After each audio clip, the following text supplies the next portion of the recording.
आप सबका आज यहां बहुत बहुत स्वागत, नमस्कार।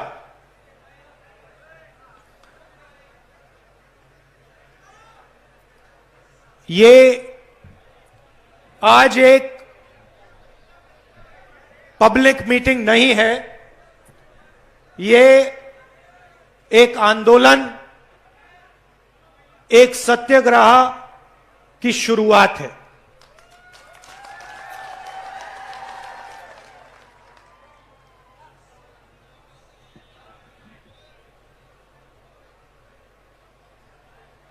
दो 2014 में नरेंद्र मोदी जी हिंदुस्तान के प्रधानमंत्री बने और उससे पहले वो गुजरात के चीफ मिनिस्टर थे। जो काम उन्होंने गुजरात में शुरू किया,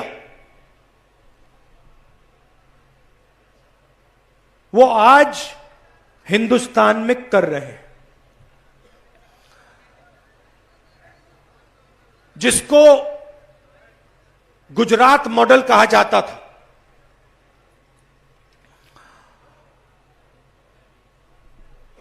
आज दो हिंदुस्तान बन रहे हैं। एक अमीरों का हिंदुस्तान, उसमें चुने हुए लोग हैं, बड़े बड़े अरबपति, ब्यूरोक्रेट्स, जिनके पास सत्ता है, धन है, अहंकार है। और दूसरा हिंदुस्तान भारत की आम जनता, आम नागरिक का हिंदुस्तान।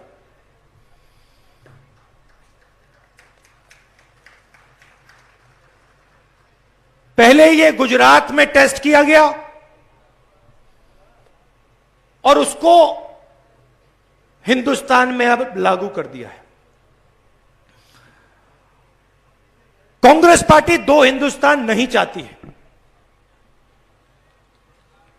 हमें दो नहीं चाहिए, हमें एक हिंदुस्तान चाहिए। और उस हिंदुस्तान में सबका आदर होना चाहिए, सबको अपॉर्चुनिटी मिलनी चाहिए, सबको शिक्षा मिलनी चाहिए, सबको अस्पताल, स्वास्थ्य की सेवा मिलनी चाहिए।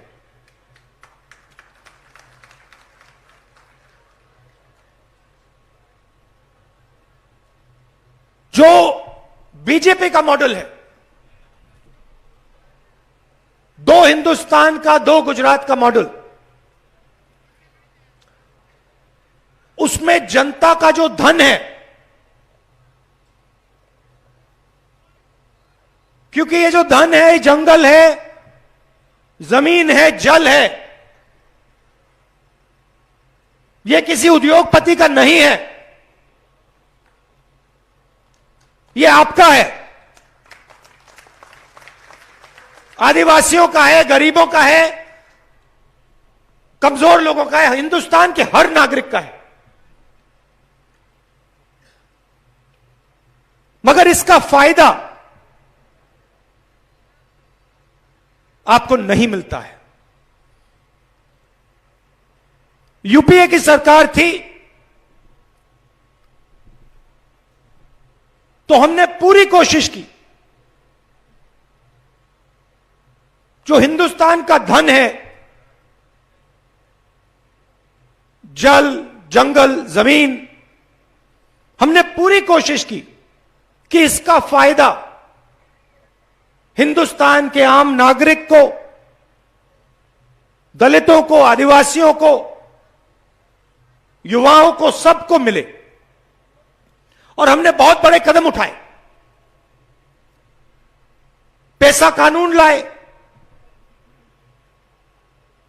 जिसके माध्यम से आपकी जमीन, जो आपका हक है, आपको वापस मिले। मनरेगा दिया, 100 दिन काम की गारंटी।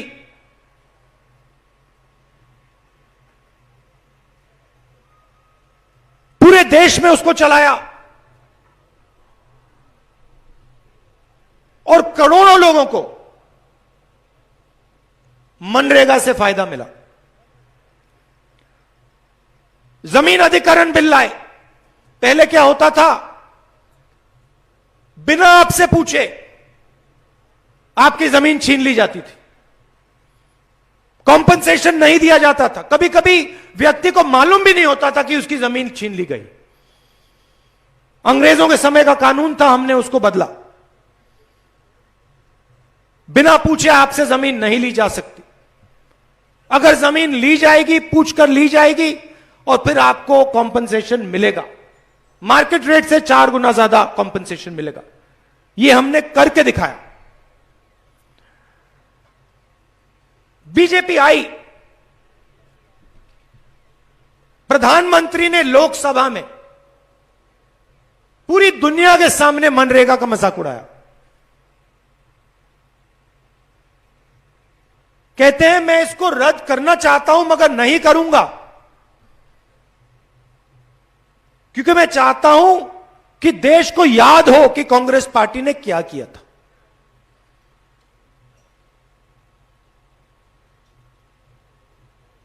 और आज देखिए, कोविड के समय अगर मनरेगा नहीं होता तो देश की हालत आपको मालूम। और उसी प्रोग्राम को बीजेपी आज चला रही है। प्रधानमंत्री आए, नोटबंदी की, आपके जेब में से पैसा निकाला, आपको कहा काले धन के खिलाफ लड़ाई है, बैंक के सामने आपको खड़ा कर दिया। पूरा देश बैंक के सामने खड़ा था। पूरे देश ने अपनी कमाई का पैसा बैंक में डाला। काले धन के खिलाफ कुछ नहीं हुआ।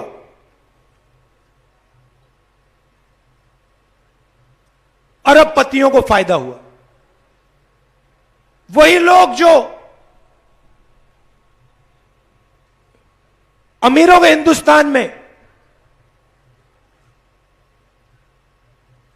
जीते हैं, हवाई जहाज में उड़ते हैं, उनको फायदा हुआ, मगर आम नागरिक को कुछ नहीं मिला। उसके बाद जीएसटी लागू की। एक बार फिर ऐसी जीएसटी बनाई कि जो कमजोर व्यक्ति है, चाहे वो किसान हो, मजदूर हो, छोटा दुकानदार हो, उसको नुकसान हो और अरबपतियों को फायदा मिले। तो जो भी इन्होंने किया है, चाहे वो गुजरात में, चाहे वो हिंदुस्तान में, इन्होंने 2 हिंदुस्तान बनाने के लिए किया है। एक अमीरों का हिंदुस्तान, जिसमें चुने हुए लोग कोई भी सपना देख सकते हैं, कुछ भी कर सकते हैं, उनके लिए कोई कानून नहीं, कुछ नहीं। और दूसरा हिंदुस्तान, जिसमें लाखों करोड़ लोग रहते हैं, गरीबी में रहते हैं, कोरोना के समय अस्पताल में जाते हैं, मरने के लिए अस्पताल जाते हैं, ना वहां उनको ऑक्सीजन सिलेंडर मिलेगा, ना वेंटिलेटर मिलेगा,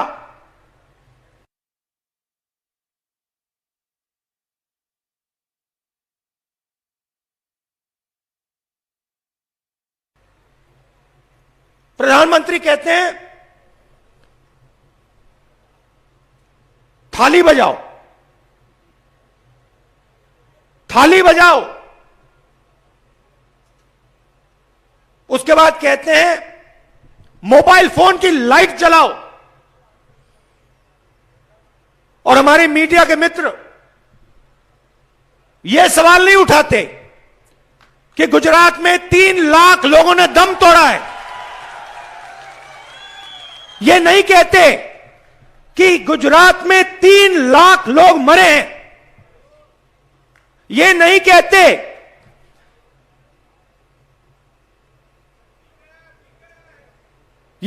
कहते कि गंगा मां लाशों से भर गई थी। ये नहीं कहते कि हिंदुस्तान में 50-60 लाख लोग मरे। ये कहते हैं थाली बजाओ, लाइट जलाओ।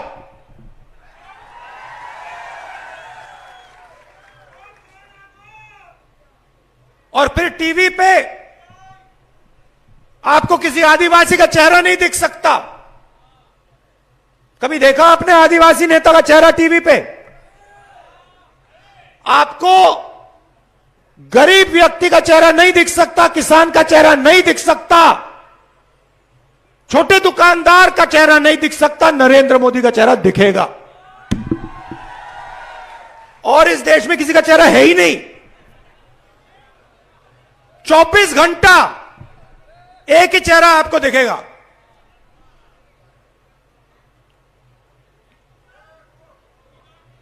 अब यहां क्या हो रहा है? गुजरात में आदिवासियों के साथ क्या हो रहा है? जो आपका धन है, जल, जमीन, जंगल, ये आपका है।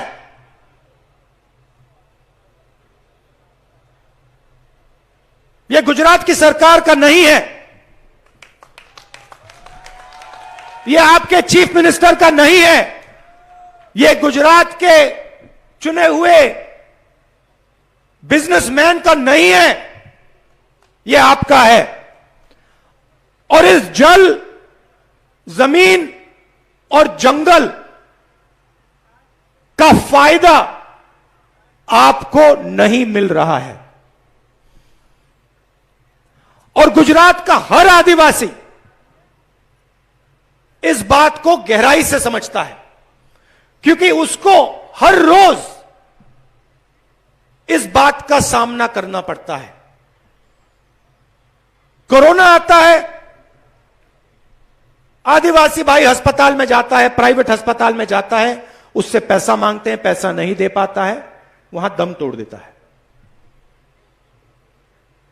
कॉलेज, यूनिवर्सिटी, स्कूल में जाना नामुमकिन है।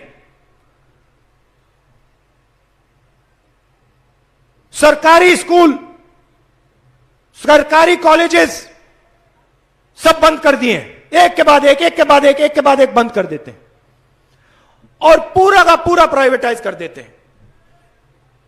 उन्हीं 4-5 लोगों के हवाले कर देते हैं। वही बात अस्पतालों में। रोजगार की बात छोड़ दीजिए।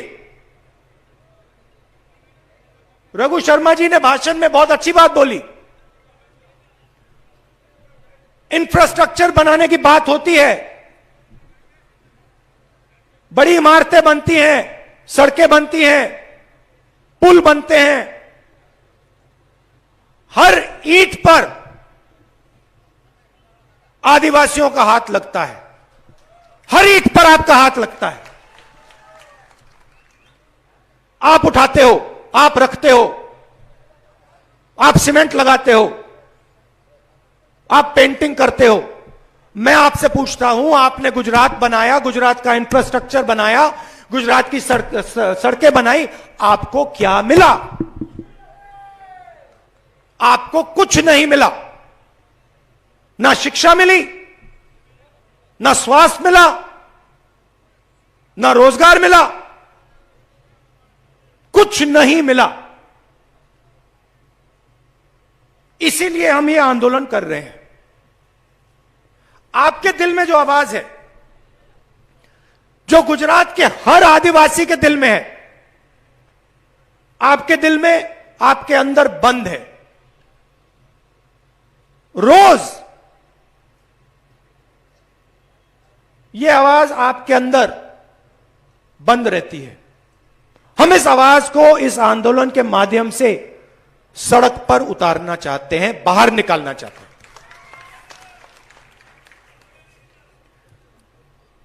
कि गुजरात की सरकार को जो आदिवासियों के दिल में है,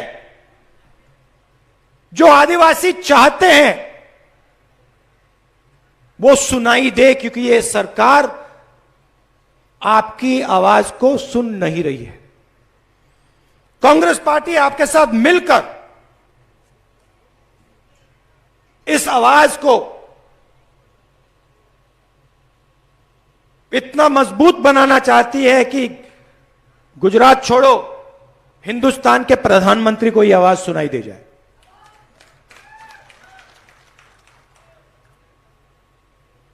राजस्थान में देखिए, छत्तीसगढ़ में देखिए, हमारी सरकारें हैं। हमने राजस्थान और छत्तीसगढ़ में चुनाव के समय गारंटी दी। हमने कहा, छत्तीसगढ़ में कहा कि देखिए, किसानों का कर्जा माफ होगा और धान 2,500 रुपए में किसान बेचेगा, सरकार खरीदेगी। जैसे ही चुनाव खत्म हुआ, हमने जो कहा था हमने करके दे दिया। तो हम यहां वायदे करने नहीं आए हैं। हम आपसे मिलकर समझना चाहते हैं कि आदिवासियों के लिए हमें क्या करना है। आंदोलन का लक्ष्य है, आंदोलन का लक्ष्य है कि आदिवासी क्या चाहता है, और जब कांग्रेस पार्टी की सरकार आएगी, कांग्रेस पार्टी आदिवासियों को क्या गारंटी देगी। खोखले शब्द नहीं, गारंटी कि अगर हमारी सरकार आई, हम गारंटी करके 100% ये काम आपको हम करके दे देंगे।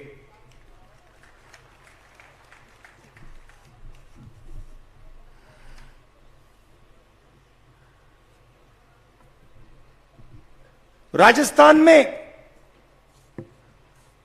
हमने स्वास्थ्य का मॉडल तैयार किया है।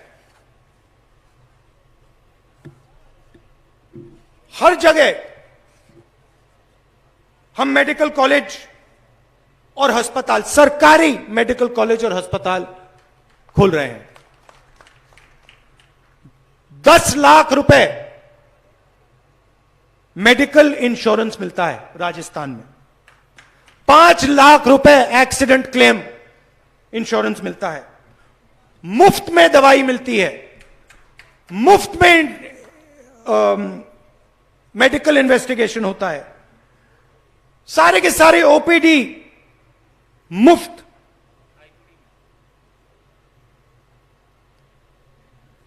और सरकारी प्राइमरी हेल्थ केयर सेंटर सब जगह खोल रखे हैं। मगर यहां पे पूरा का पूरा प्राइवेटाइज करा जा रहा है, और फायदा उन्हीं लोगों को होता है, 2-3 लोगों को होता है। तो हम गुजरात के लिए स्वास्थ्य का इंफ्रास्ट्रक्चर, शिक्षा का इंफ्रास्ट्रक्चर तैयार करना चाहते हैं। छत्तीसगढ़ में, दूसरा उदाहरण देता हूं, छत्तीसगढ़ में हमने इंग्लिश मीडियम स्कूल का पूरे प्रदेश में जाल बिछा दिया है। प्राइवेट स्कूल नहीं, सरकारी स्कूल, जिसमें गरीब से गरीब लोग अपने बच्चों को भेजकर अंग्रेजी सिखा सकते हैं। तो यह काम हम यहां करना चाहते हैं। यहां पे बड़े बड़े प्रोजेक्ट्स बनते हैं, मूर्तियां बनती हैं, तापी रिवर लिंक प्रोजेक्ट बनता है, आपसे आपका पानी छीना जाता है, अरबपतियों को दिया जाता है, कोई फायदा नहीं होता है। मैं तो आपसे सीधा कह रहा हूं, कांग्रेस पार्टी यहां चुनाव जीतेगी, ये जो रिवर लिंकिंग का प्रोजेक्ट है इसको हम बंद कर देंगे, खत्म कर देंगे।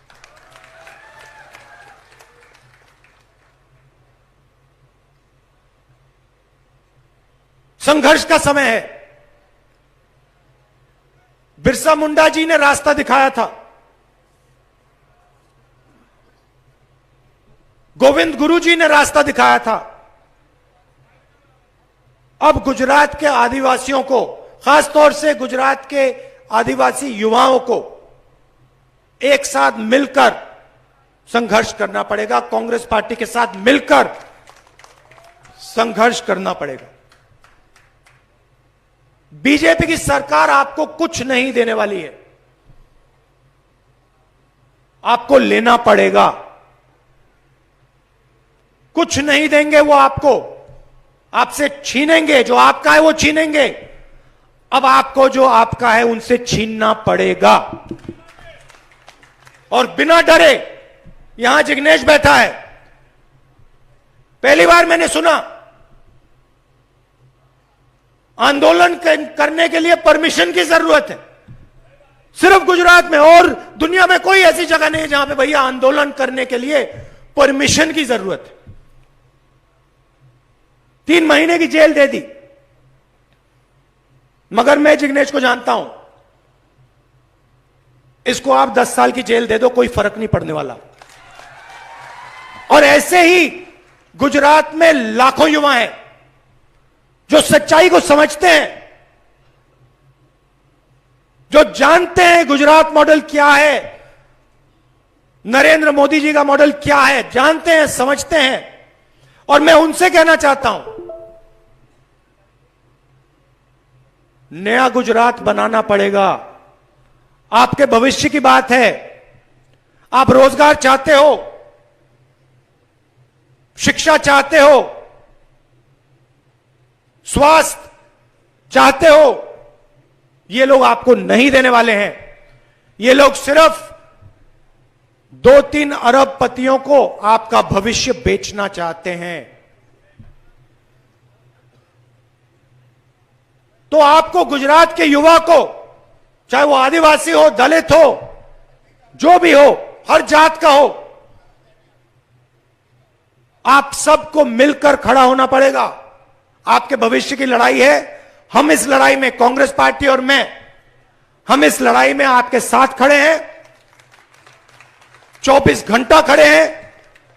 और एक बार फिर जो हमारा पुराना मॉडल हुआ करता था, कोऑपरेटिव मॉडल, जनता का मॉडल, अमूल का मॉडल, उस मॉडल को हम फिर गुजरात में लाना चाहते हैं, जहां पे जनता की आवाज, जो जनता के दिल में हो, जनता की आवाज सरकार को चलाए, मिलकर, एक साथ मिलकर सरकार को चलाए। आज 2-3 लोग सरकार को चलाते हैं, जनता चुप बैठी है, डरी हुई है। 24 घंटा मीडिया डिस्ट्रैक्ट करती रहती है, कुछ ना कुछ उल्टा सीधा बोलते रहते हैं। नरेंद्र मोदी की फोटो दिखा देंगे, किसी एक्टर का चेहरा दिखा देंगे, एक्ट्रेस का चेहरा दिखा देंगे, ध्यान उधर ले जाएंगे, मगर जो सच्चाई है उसके बारे में ये कुछ नहीं बोलेंगे। सही बोला ना? तो अब जनता को, युवाओं को एक साथ खड़ा होना पड़ेगा। आप सच्चाई जानते हो, समझते हो, पहचानते हो, अब उस सच्चाई के लिए लड़ना पड़ेगा, बिना डरे लड़ना पड़ेगा। और पूरा भरोसा है कि आने वाले चुनाव में यहां पे गुजरात में कांग्रेस पार्टी की सरकार बनेगी। और इस आंदोलन के बाद उस सरकार में आदिवासियों की आवाज होगी, आदिवासी एमएलए होंगे, और जो आदिवासी चाहेगा वो गुजरात की सरकार करेगी। आदिवासी की धन, आदिवासी जल, जंगल और जमीन की रक्षा वो सरकार करके दिखाएगी। आपने आज मुझे यहां बुलाया, दूर दूर से आप आए, आपको तंग करने के लिए पार्किंग को 5-6 किलोमीटर दूर रखा गया, मगर आप आए, इतनी प्यार से आपने मेरी बात सुनी, इसके लिए मैं आप सबको दिल से धन्यवाद करता हूं। और आपकी जो लड़ाई है, ये जो आंदोलन है, इसमें मैं पूरी तरह शामिल हूंगा, आपके साथ लड़ूंगा, और जो आपका हक है उसको हम लेके रहेंगे। जय जोहार, नमस्कार।